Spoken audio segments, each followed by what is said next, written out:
একদিন এক জিনের সঙ্গে আমার সাক্ষাৎ। জিনের সঙ্গে ওনার নাম ছিল গোলাম সামদানি। গোলাম সামদানি মদিনাতে থাকে সব সময়।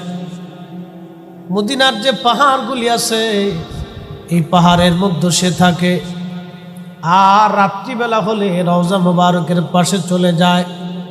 যখন নিরিবিলি হয় তখন এই জিনেরা নবীজির রওজা জিয়ারতে যায়। জিজ্ঞেস করলাম বয়স কত? বলল হুজুর আমার বয়স প্রায় ৬০০০ বছর। জোরে বলেন না সুবহানাল্লাহ। জিজ্ঞেস করলাম পৃথিবীর কোন অলির দরবারে আপনি গেছেন? বলল হুজুর গাউসে পাকের দরবারে বসছি। হুজুর খাজা মাইনুদ্দিন চিশতের দরবারে আমি বসছি।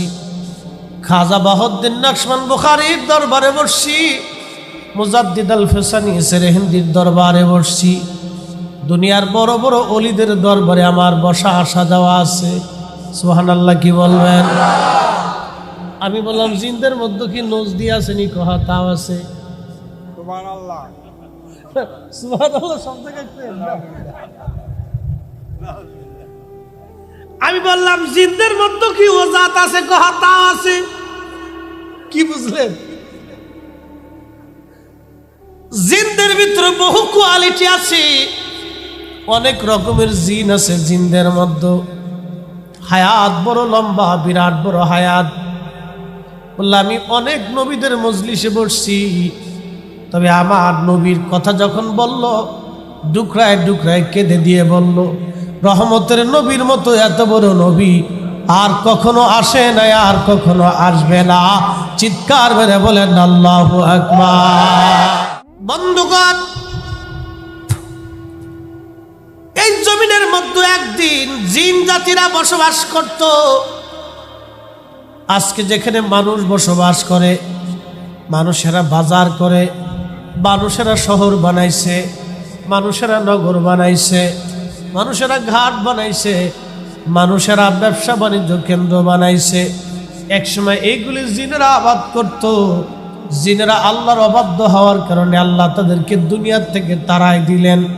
কোনো জিন চলে গেল জঙ্গলে, কোনো জিন পাহাড়ে, কোনো জিন সাগরে, কোনো জিন বিষবন জঙ্গলে, তাদেরকে আল্লাহ তাড়াই দিলেন।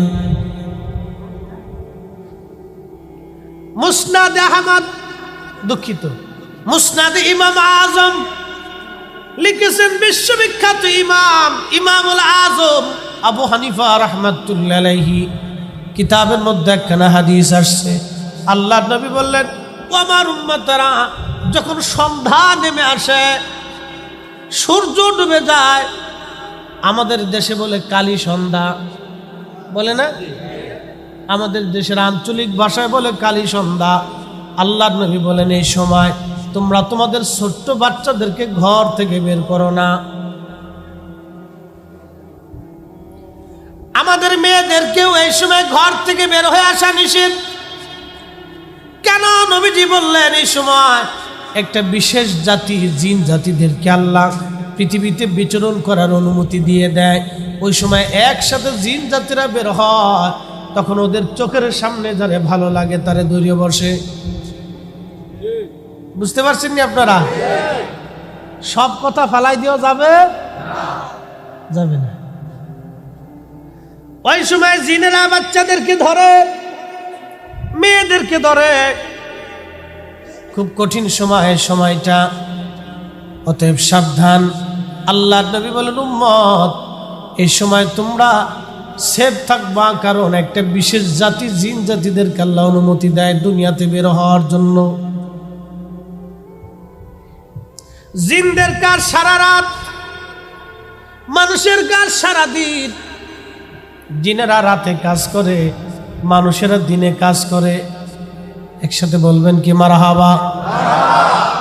জিনেরা রাতে রাতে ঘুরে বেড়ায়, আর মানুষেরা দিনে দিনে ঘুরে বেড়ায়। কিন্তু আমরা হুজুররা আর চোরেরা আর পুলিশরা হয়েছি এক কাতারের। আমরা বক্তা যারা আর চোর যারা আর পুলিশ যারা তারা এক কাতার। সবাই যখন ঘুমায় আর আমরা তখন রাস্তায় থাকি। পুলিশ, চোর আর আমরা। চোরেরা এই সময় ধান্দা করে কারবার চুরি করবে, আর আইন শৃঙ্খলা রক্ষাকারী বাহিনীর চিন্তা হলো পাবলিকের নিরাপত্তা দিত। তারা ওই সময় রাতে, আর আমরা হুজুরে ওয়াজ নসিহত করে সব যখন ঘুমায়, আমরা তখন পথে। জীবনের কত রাত যে পথে পার হয়ে গেল তার হিসেব নেই।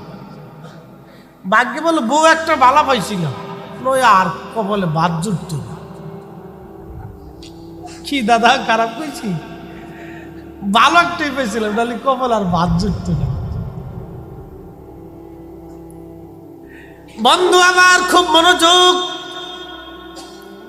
কিন্তু রব আমাদেরকে হেফাজত করে।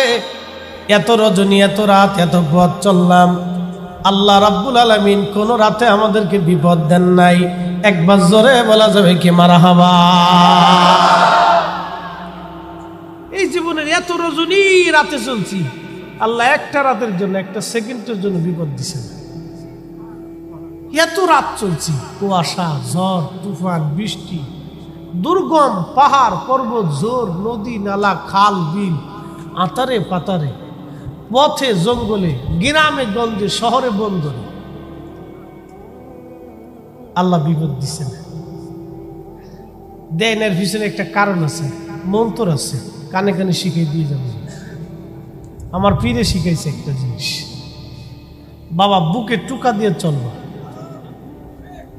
আল্লাহু আকবার বলবেন না? পাওয়ার টাওয়ার আসেনি, কথা কর না কেন, পাওয়ার আসেনি, আছে। ওলি আল্লাহদেরকে আল্লাহ একটা বিশেষ মর্যাদা দেয়, তাদের জবানের কথাকেও আল্লাহ একটা বিশেষ মর্যাদা দেয়। প্রিয় বন্ধুগণ আমার,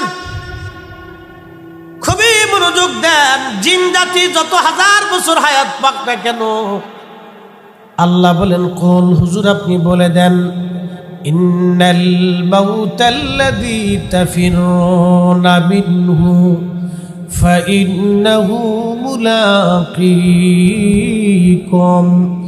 জিনেরা যত বছর হায়াত পাক না কেন, মানব জাতি যত বছর হায়াত পাক না কেন, আল্লাহ ডাক দেয় বলেন, হুজুর আপনি বলে দেন, মরণ তার সাথে মোলাকাত করবে, মৃত্যু তার সাথে মোলাকাত করবে, মরণ থেকে পালানোর কোনো রাস্তা নাই।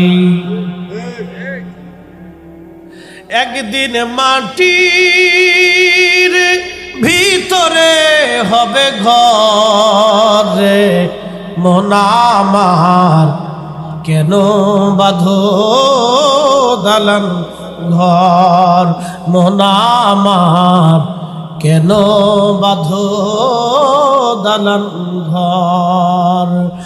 একদিন মাটির ভিতরে হবে ঘরে, মন আমার কেন বাঁধো দালান ঘর, মন আমার কেন বাঁধো দালান ঘর।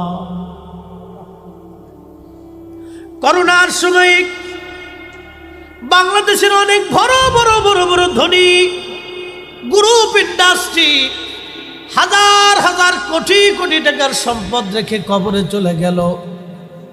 অনেকের জীবনীর মধ্যে আসছে, করোনার সময়ে ওই কোটিপতি বাবার পাশে সন্তান দাঁড়াই নাই। কথা কন, সত্য কিনা? করোনা মানুষ চিনাই দিয়ে গেছে, করোনা পৃথিবী চিনাইছে। এই জন্য কবি বলেছিলেন, ভাই বন্ধু আপনজনা সঙ্গে তোমার কেউ যাবে না রে,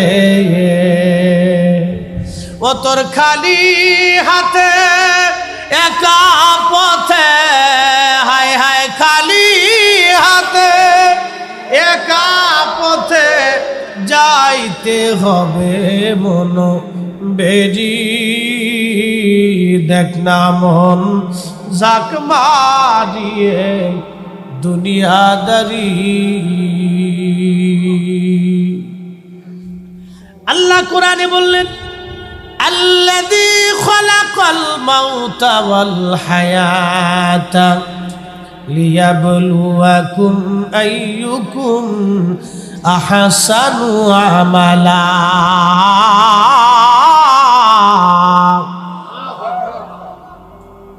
আল্লাহ বলেন আমি মরণ সৃষ্টি করেছি। মরণ সৃষ্টি করলেন কে? আল্লাহ। মানব জাতি বানাইলেন আল্লাহ। ফেরেশতারা বলো রব্বুল আলামিন তোমরা মানব জাতি বানাইলা, এই মানব জাতিতে তামাম দুনিয়া ঘুরে যাবে, জায়গা হবে না। আল্লাহ বললেন এ ফেরেশতারা মানব বানাইছি, কিন্তু আমি আল্লাহ আর একটা জিনিস তৈরি করলাম, সেই জিনিসের নাম হলো মৃত্যু। ফেরেশতারা বলল আল্লাহ মরণটা আবার কি? মৃত্যু আবার কি?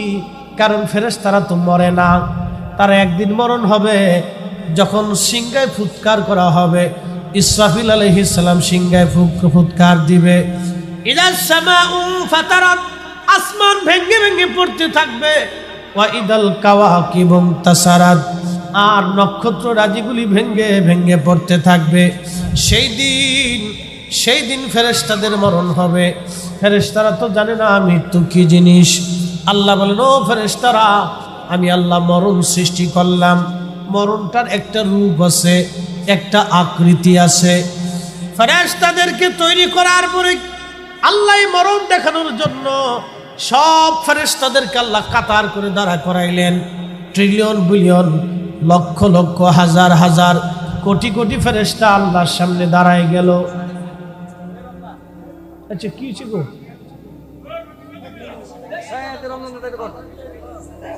আচ্ছা একটু দৃশ্য পড়ি। আল্লাহুম্মা সাল্লি আলা সাইয়্যিদিনা মাওলানা, কথা না বলুন, ইশারায় কাজ করুন। আলি সাইয়্যিদিনা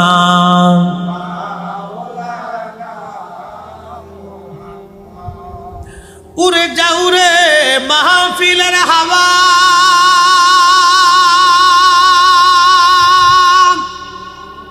যাও রে উড়ে মদিনায়,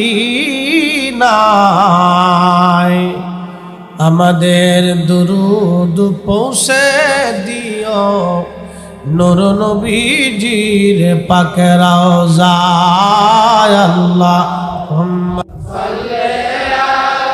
হ্যাঁ মাশাআল্লাহ।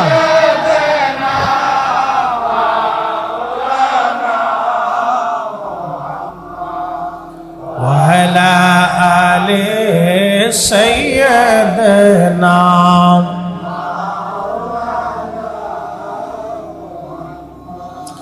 ও মেঘনার মুসলমান, মাইকের আওয়াজ যত দূরে যায় সোনাকান্দাবাসী, হে মা বোনেরা, পর্দার আড়াল থেকে যারা কথাগুলি শুনেন, আল্লাহ মরণ সৃষ্টি করলেন। আল্লাযী খালাকাল মাউত, আমি আল্লাহ, আমি সেই রব যিনি তোমাদের জন্য মরণ সৃষ্টি করলাম। এই মরণটা সৃষ্টি করার পরে আল্লাহ সব ফেরেশতাদেরকে কাতার করে দাঁড়া করাইলেন। ফেরেশতারা দাঁড়ায় গেল। আল্লাহ মরণটাকে তার আকৃতি দিয়া যখন ফেরেশতাদের সামনে আসলো, আমার দিকে তাকান, যখন মরণটাকে আল্লাহ তার আকৃতি দিয়া ফেরেশতাদের সামনে আল্লাহ পাক আনলেন, মরণের এমন ভীষণ রূপ, বিকট চেহারা, ভয়ঙ্কর রূপ, এই চেহারা দেখে ফেরেশতারা অজ্ঞান হয়ে পড়ে গেলেন। একসাথে বলা যাবে কি আল্লাহু আকবার। মরণের এমন কঠিন চেহারা, এমন রূপ, ভয়ঙ্কর দৃশ্যখানা দেখে আজরাইল যে মরণ নিয়া মানুষের হরণ করে, মায়ের কোল থেকে সন্তান কেড়ে নিয়ে চলে আসে, সন্তানের কোলের মধ্যে মাকে কেড়ে নিয়ে চলে আসে, ভাইয়ের কোলের ভিতর থেকে ভাইকে কেড়ে নিয়ে চলে আসে। আজরাইল পর্যন্ত অজ্ঞান হয়ে পড়ে গেলেন। তা ওরা কত বড় ফেরেশতা জানেননি। হাদিসে কারিমার মধ্যে আসছে জিব্রাইল আর আজরাইল এত বড়, এত বিরাট বড় ফেরেশতা, সৃষ্টির মধ্যে যত পানি আছে শুধু জমিনে না, এই যে পৃথিবীতে আপনি আছেন, এই পৃথিবীতে 7টা মহাসাগর আছে, 7টা মহাসাগরে কি পরিমাণে পানি হবে একটু চিন্তা করেন। 7টা মহাসাগর ছাড়া আরো আনুষঙ্গিক সাগর আছে, বিরাট বড় শাখা প্রশাখা সাগর, এরপরে বিরাট বড় বড় নদী, ঝর্ণা, পানির নিচে, জমিনের নিচে পানি, এই সব যাবতীয় পানি। এই জমিনের নিচে আরো একটা জমিন আছে, সেই জমিনেও সাগর আছে, সেই জমিনেও পানি আছে, সেই জমিনের নিচে আরো আরেকটা জমিন আছে। এরকম 7টা জমিন আছে। 7টা জমিনের ভিতরে আল্লাহ পাক এরকম সাগর আর মহাসাগর বানায় রাখছে। একসাথে ধরে বলা যাবে কি সুবহানাল্লাহ। এই জন্য আল্লাহ বলছেন কুলিল্লাহুম্মা মালিকাল মুলকি তুতিল মুলকা মান তাশা।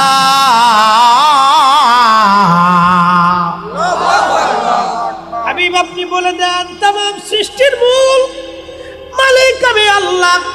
আমি যাকে খুশি আমি আল্লাহর সম্মানের মুকুট পরাই, আমি যাকে খুশি তার মাথায় রাজত্ব দেই। কথা কোন ঠিক কিনা?